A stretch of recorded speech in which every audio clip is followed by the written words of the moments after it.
आज का हमारा क्वेश्चन रहेगा which has maximum number of molecule. Which has maximum number of molecule calculate करने हैं। तो हम मैक्सिमम नंबर ऑफ मॉलिक्यूल हम कैलकुलेट कर सकते हैं मोल से। किससे? मोल से। Mole is equal to number of molecule, number of molecule upon N A, यानी कि एवोगैड्रो नंबर। ये फॉर्मूला होता है। हमें क्या कैलकुलेट करने? मैक्सिमम नंबर ऑफ मॉलिक्यूल, यानी कि नंबर ऑफ मॉलिक्यूल कैलकुलेट करने। ये हमारा कांस्टेंट रहता है एन ए, यानी कि एवोगैड्रो नंबर हमारा कांस्टेंट रहता है। तो नंबर ऑफ मॉलिक्यूल कैलकुलेट करने के लिए हमें चाहिए मोल। फर्स्ट ऑफ ऑल क्या चाहिए? मोल। वो कैसे कैलकुलेट हो सकते हैं? तो इसका सेकंड फॉर्मूला रहता है mole is equal to mass upon molar mass, mass upon molar mass, right.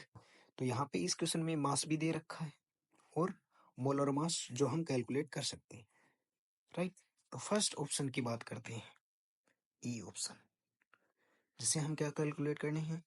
Mole, right. Mole is equal to mass upon molar mass रहता है, मास अपॉन मोलर मास रहता है। मास कितना गिवन है? 7 gram, right. And molar mass nitrogen का होता है 14 ग्राम पर मोल, 14 ग्राम पर मोल, राइट। तो मास upon molar mass, right.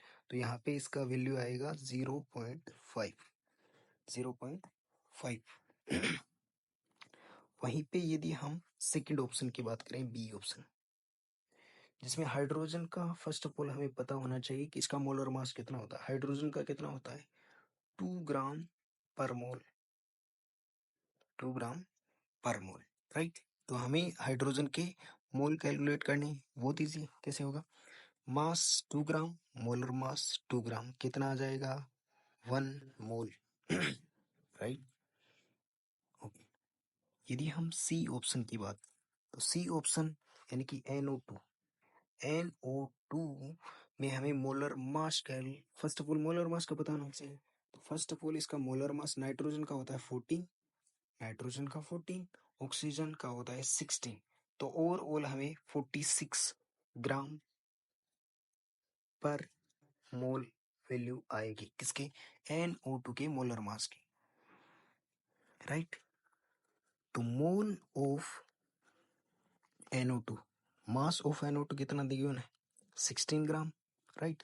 Upon 16 gram upon molar mass कितना है? 46। कितना गिवन है? 46। तो यहाँ पे हमें वैल्यू कितना आएगा इसका? 0.34 मोल। एंड लास्ट कौन सा है? डी ऑप्शन, जिसमें हमें मोल ऑफ ऑक्सीजन कैलकुलेट करने हैं। तो मास कितना गिवन है? 16 ग्राम। ओके। तो फर्स्ट ऑफ ऑल हमें पता होना चाहिए कि इसका मोलर मास कितना था। O2 का मोलर मास होता है 32 ग्राम पर मोल। ओके। तो यहाँ पे हम लिख देंगे 32। तो यहाँ पे इसका वैल्यू कितना आएगा? 0.5 ग्राम। ओके।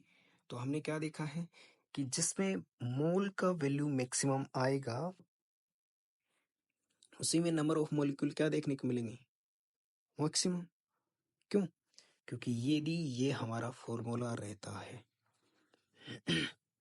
राइट, जो होता है mole is equal to number of molecule upon Na। Na क्या होता है? एवोगैड्रो नंबर, और एवोगैड्रो नंबर होता है कांस्टेंट। तो मोल जितना ज्यादा होगा नंबर ऑफ मॉलिक्यूल भी उतने ही ज्यादा मिलेंगे। तो हमारा बी ऑप्शन रहेगा इसका करेक्ट। Okay, thank you.